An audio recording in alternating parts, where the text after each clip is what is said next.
Hi guys! Welcome back to my channel. It's me and Colorete Passion. So for this videos guys, ay ituturo ko sa inyo kung paano magkulay ng merong white hair. So yan guys, ipinakikita ko sa inyo yung kanyang previous na hibla ng buhok. Yan guys sa kanyang hair. So ngayon guys, naman problema siya sa kanyang white hair kasi dumadami daw guys. So ngayon guys, sa video ito ay akin pong ituturo kung paano po magkulay at kung ano po yung mga dapat ihalo kapag magkulay tayo ng merong white hair. So yun guys, sa mga ibang mga kliyente, ayaw nila guys na masyadong itim o itim ang hair kasi nga para daw pilok o kaya wig na black. So ang gusto ng mga ibang client ay meron silang nakita na passion color din yung buhok nila. Aside doon na na-cover ang white hair pero may nakikitang kulay guys. So ngayon dito sa video ko na ito, ituturo ko po anong mga mixing na dapat nyong gawin para at the same time na cover na yung white hair mo at meron pang passion color ang hair mo. So yun guys, bago tayo mag-start mag-color, so kailangan muna natin gupitan ang hair ni ma'am kasi gusto niya shoulder level lang ang kanyang hair. So yun guys, at tapusin ko lang ito and then mag-start na tayo magkulay.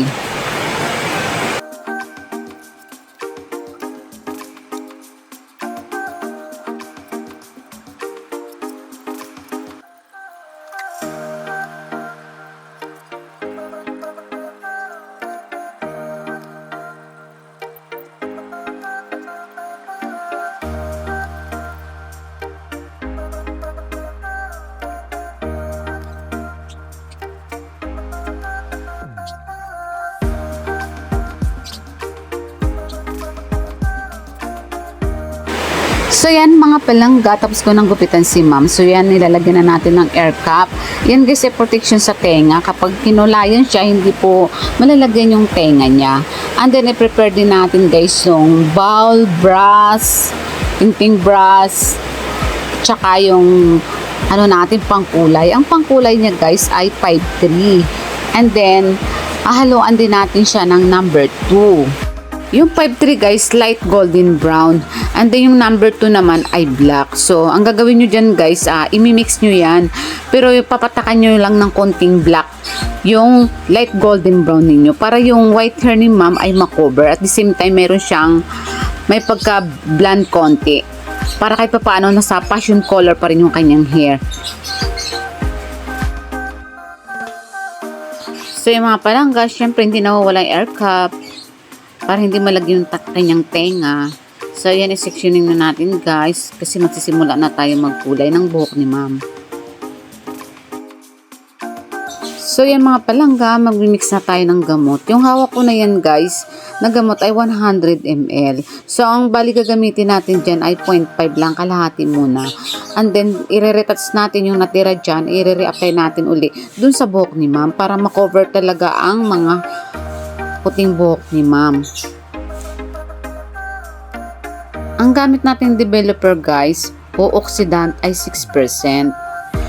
Kung ano guys karami ang pangkulay nyo ay ganun din karami ang developer nyo. Kumbaga 1:1 ang sukat ng inyong imimix na gamot.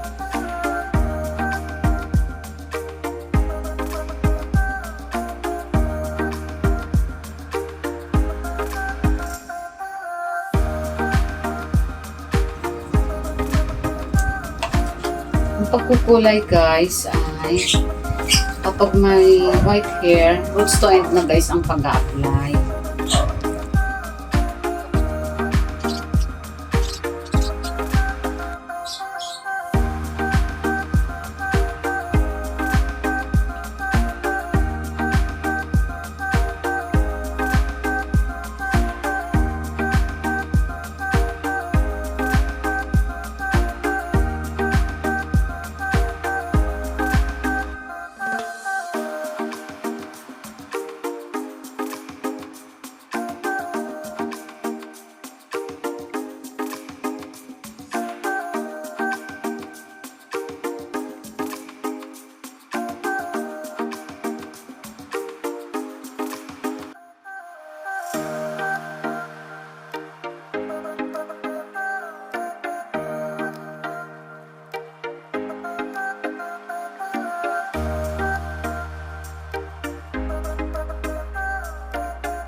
Kaya mga palangga, nauna tayo nagkulay dyan sa tuktok hanggang pababa ng pababa guys.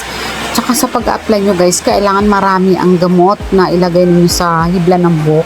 And then pisil-pisilin nyo hanggang i-massage nyo guys pababa. Para yung mga puting buhok ay makover talaga guys ng pangkulay.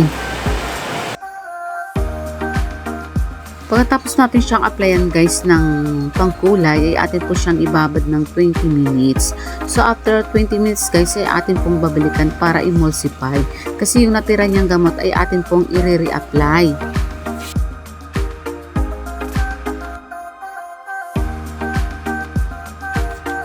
So yan mga palangga, after 20 minutes, atin pong binalikan si ma'am. So yan natin pong minumulsify ang kanyang hair. At yung natira niyang gamot na 0.5 ay atin pong re-apply. So dyan tayo mag-focus guys sa side kasi dyan ang pinakamaraming white hair. Kadalasan guys yan ang problema ng mga kababaihan. Dyan sa gilid sa may patilya, banda dyan sa may bangs, dyan lahat ang mga white hair tumutubo, di ba? Napapansin nyo guys.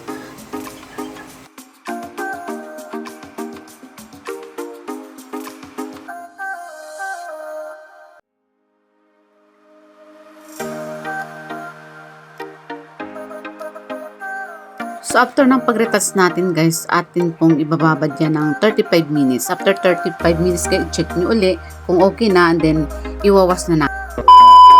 Dahil mag-isa lang si Ann Colorete, siya lang din isa magbabanlaw.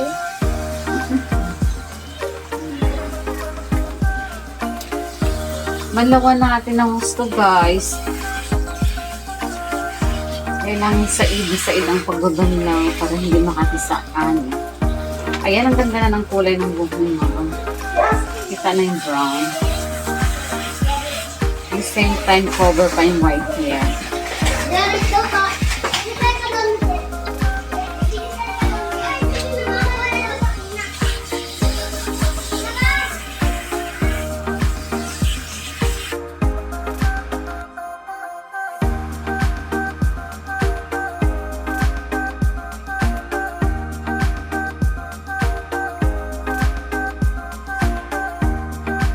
6% guys ang gamit ko sa kanyang oxidant. Ang iba guys ay 9% ang ginagamit. Pero depende yan guys sa hairdresser kung ano yung gusto nilang gamitin. Basta pagdating ng white hair ang magpakulay ang kilintin nyo, ang gamit ko talaga ay 6%.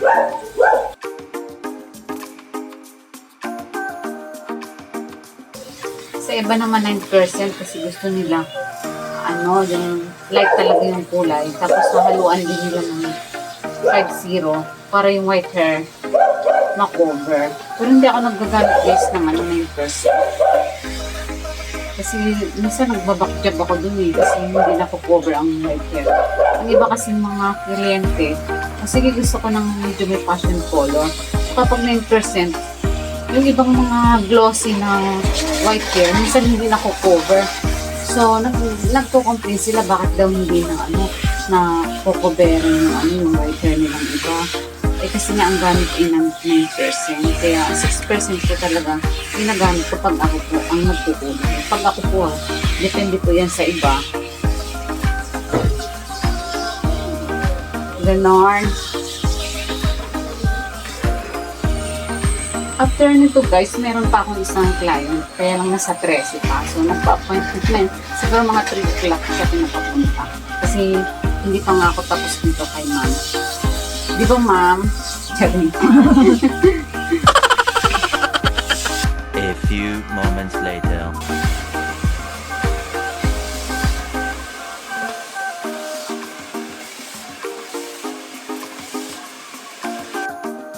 Wow!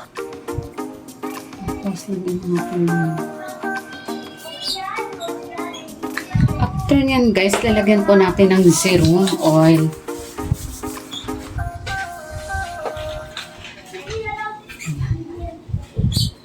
So, di ba guys, ang ganda na ng hair ni ma'am. Achieve na yung kanyang kulay, na cover na ang kanyang mga white hair guys. So, ito na ang kanyang outcome guys.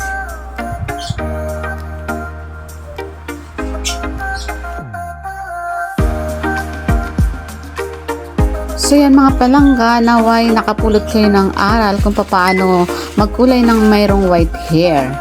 Sa susunod pa na mga vlogs ko guys, abangan nyo ang aking mga transformation about sa mga hair.